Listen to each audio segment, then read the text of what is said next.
తెలంగాణలో విద్యా వ్యవస్థను పూర్తిగా విధ్వంసం చేస్తూ ఉంది.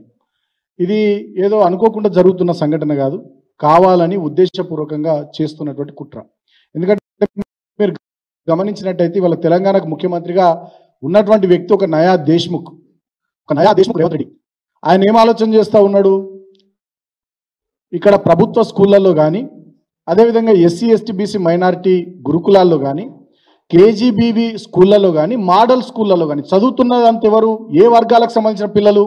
ఎస్సీ ఎస్టీ బీసీ మైనారిటీ వర్గాలకు సంబంధించిన పిల్లలే 95% పైగా ఉన్నారు. కాబట్టి నయా దేశ్ముఖ్ అయినటువంటి రేవంత్ రెడ్డి తన రక్తంలో అణువణువున ఆధిపత్య భావజాలాన్ని నింపుకున్నటువంటి రేవంత్ రెడ్డి ఈ వర్గాలకు చదువు దక్కకుండా, ఈ వర్గాలకు అభ్యున్నతి దొరకకుండా, ఈ వర్గాలు గొప్పగా ముందుకు సాగకుండా ఉద్దేశపూర్వకమైనటువంటి కుట్ర ఇవాళ తెలంగాణలో చేస్తున్నాడు. దాంట్లో భాగంగానే విద్యాశాఖను తన దగ్గర పెట్టుకున్నాడు, సంక్షేమ శాఖను తన దగ్గర పెట్టుకొని వరుసగా ఈ 11 నెలల కాలంలో తెలంగాణ రాష్ట్రంలోని స్కూళ్లను, అదేవిధంగా హాస్టళ్లను మొత్తం విధ్వంసం చేస్తూ ఉన్నాడు. ఈ మాట మేము ఏదో ఊరికే మాట్లాడాలని మాట్లాడుతున్నాం, మేము ఆధారాలతో సహా మాట్లాడుతున్నాం.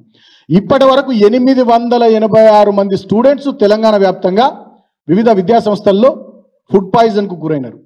దాదాపు 48 మంది విద్యార్థులు తెలంగాణలో ఇప్పటి వరకు 11 నెలల కాలంలో చనిపోవడం జరిగింది. దాంట్లో 23 మంది పిల్లలు ఆత్మహత్యలు చేసుకున్నారు. ఇంతకన్నా దుర్మార్గమైనటువంటి సంఘటనలు అసలు ఇప్పుడు దేశంలో ఎక్కడైనా జరుగుతున్నాయో జరుగుతలేవో ఆశ్చర్యం అనిపిస్తూ ఉంది. ఏం చేస్తూ ఉన్నారు వీళ్ళు?